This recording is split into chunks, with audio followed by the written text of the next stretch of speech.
Hiding in the woods, the elemental prowls, and here we go, sending him out here.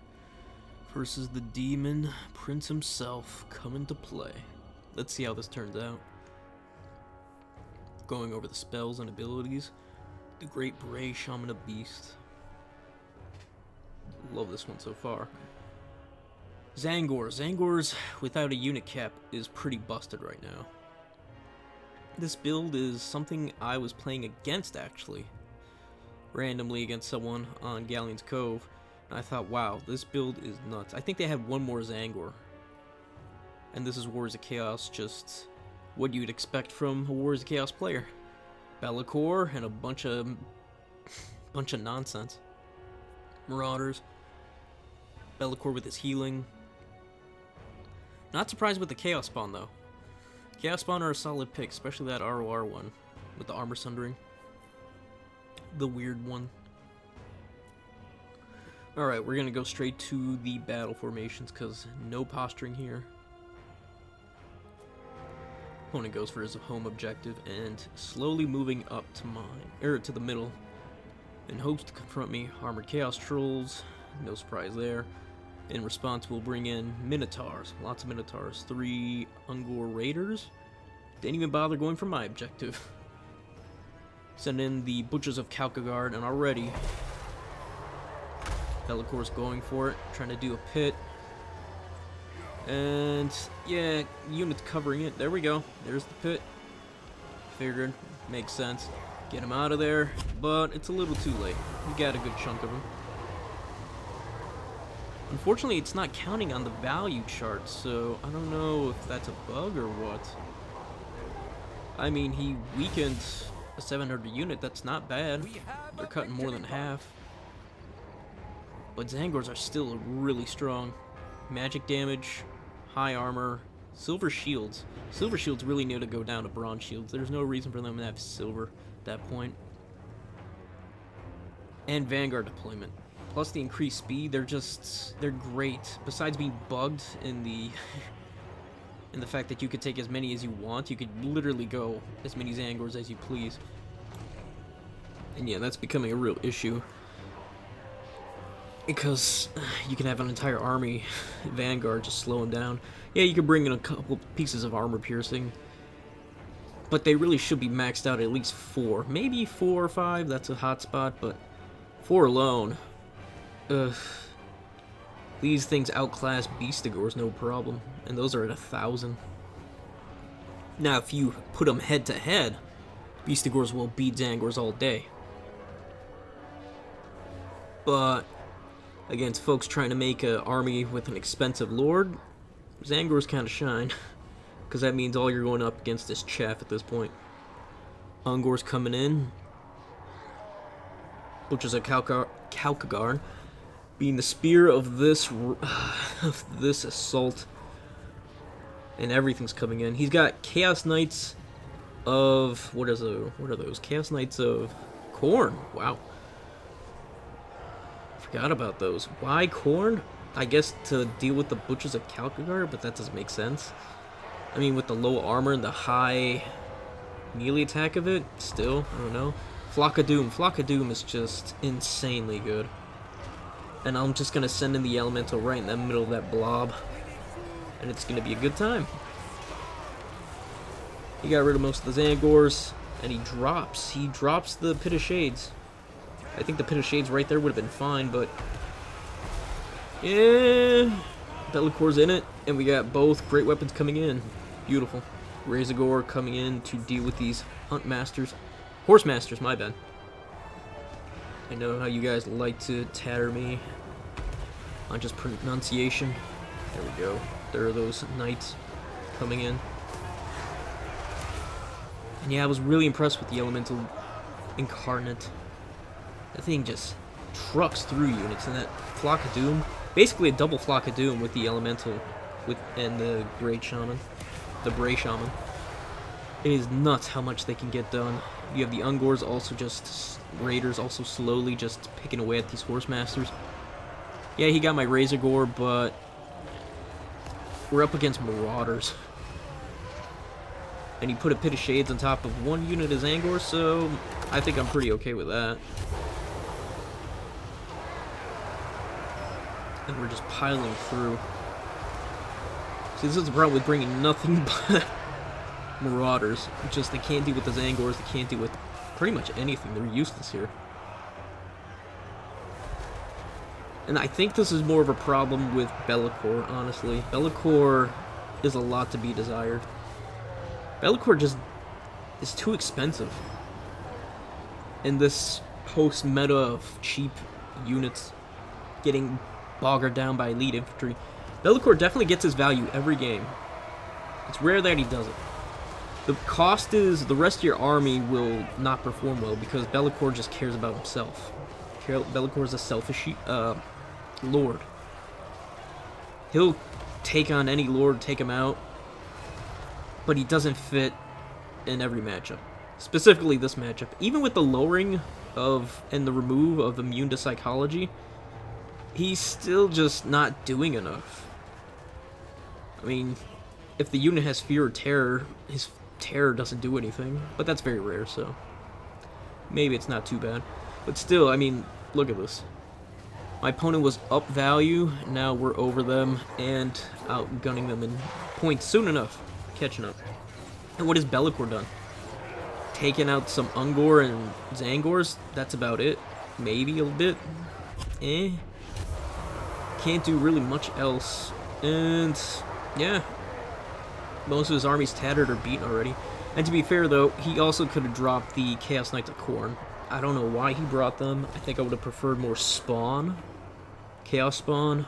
Or just armored Chaos Trolls, honestly. But armored Chaos Trolls just don't do as well unless you support them with, say, someone like Be'lakor. Be'lakor really helps out with the leadership and melee defense if you go for his fight or die ability. Or no, the fight or die increases their melee attack. It's the other one, I forget the one, that increases them and gives them the melee defense. But yeah, them by themselves, not so much. And here we go, picking off the fight, the Monster Mash. The Incarnate versus Be'lakor. And the Incarnate's unbreakable on top of magic damage.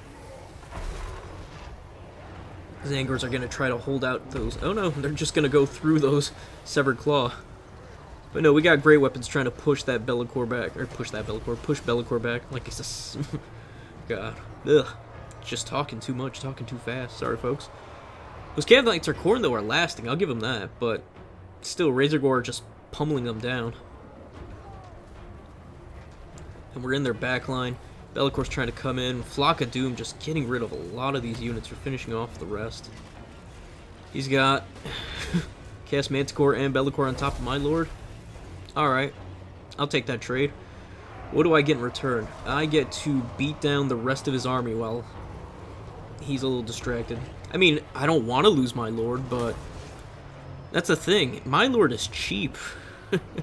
His army of elites are expensive, and yeah, my opponent's just, his priority targeting is just all over the place. To be fair, I'm playing like a slob. I lost my Lord, my units are all over the place, they're not focused. Oh, what does he have really that's a threat? Be'lakor. I'm not worried about the Manticore. The Manticore drop.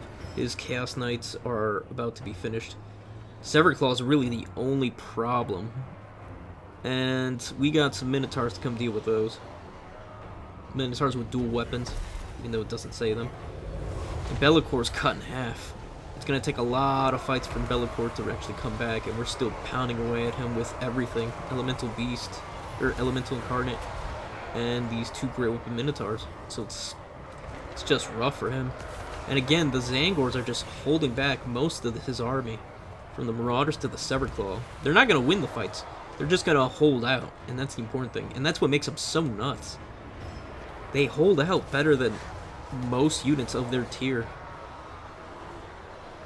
And they have Vanguard. That is just nuts. I assume them, the Crows, and honestly, I think just those two units. Maybe the Incarnate. I think the Mutalist Beast might see a nerf. Mutalist Beast might actually, or Vortex Beast, I forget what it's called, Mutable Vortex. Anyways, the Zeech unit are probably going to get hit with points and nerfs.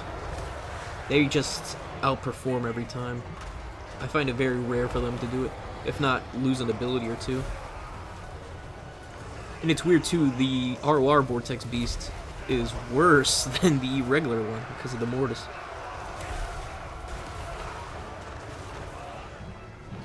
So yeah, there's a very awkwardness going on right now with all this DLC nonsense.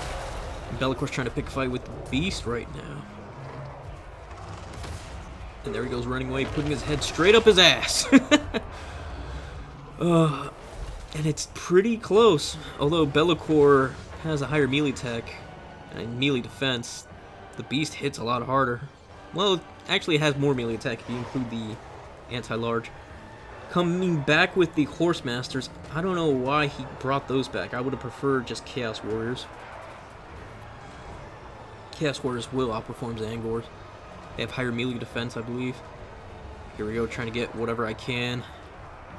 Come on, Elemental Beast, use that. Use that ability. Use that Flock of Doom. Yeah, that Flock of Doom adds up so quick. It's nuts. And I was playing against Greenskins the game before this against this Beast, and my opponent just kept running it away, cycle charging it in. And that Flock of Doom on top of Flock of Doom was just so gross. Yeah, it's just really tough. No, it's gone now. And although it's gone, I'm just behind 2,000 value. Well, 1,500. Not including the healing. And look who's back, my Shaman. For only 1,500 value, you two can bring back this bastard. And cycle charge into all the Marauders. Yeah, it's so bad right now. Forsaken are getting their ass kicked by poison dogs. It's so sad. So now we're going to triple cap on top of being, well, closing the gap in terms of value, and triple cap. And Bellacor's going to disappear soon. Speaking of value, Razor Gores are insanely good. Just chewing through all his Marauders, a Severed Claw, Forsaken, for 600. Or no, they're 650, I think. 650 or 700. I don't remember right now. So many units, so little memory. Another Flock of Doom. Jeez. And just what does Be'lakor do? Going up against Zangor to get hit with magical attacks? That's a bad trade. Then you have the Great Weapon Minotaurs to deal with him too, so it's just all terrible. That poor Demon Prince. He really has fallen from grace. I just feel bad every time I play him. Either he does insane value and wins me the game, or he gets insane value and didn't impact the game enough.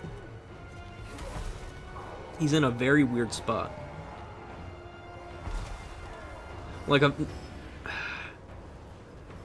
Like it's no longer an auto pick, oh, I win because I picked Be'lakor. Which feels good, but also to really feel bad because it's like Be'lakor, he got his value, but he didn't do anything. I don't know.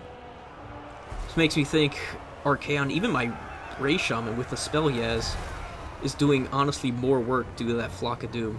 What has Pit of Shades really done for him? Not much, honestly. He can't hit the Minotaurs with him. He can't kill my Lord. If honestly, he probably should have went for the... Enfeebling was kind of useless. So I don't know. I have to think it over, what to bring. Because we're at the end here. Let's look at the value. Alright, for 1,500, how much did I get? I got as much value as much as Be'lakor cost. I got as much value as Be'lakor. That's nuts. That's pretty sad, actually. To be fair, I cast him twice, but he still got more value than both summons. Elemental's nuts. And then you have the Butchers of Kalkar, which are just insane, too. Zangors, don't be fooled. Even though they don't get their value, they were still there till the end of the game. Some of them were, not all of them. I think I only had to resummon 2 of them. Knights did alright, but, I don't know. I'd have to, if I were my opponent, I'd redo my build. I don't know. But yeah, I hope you guys enjoy that. Like, sub, follow me on Twitter. Twitter lets you get notifications of streams, and hey, you can come show some love, say hi. And I enjoy that. I love seeing you guys when you guys show up. Alright, with all that said, y'all have a good one. Peace and goodbye for now.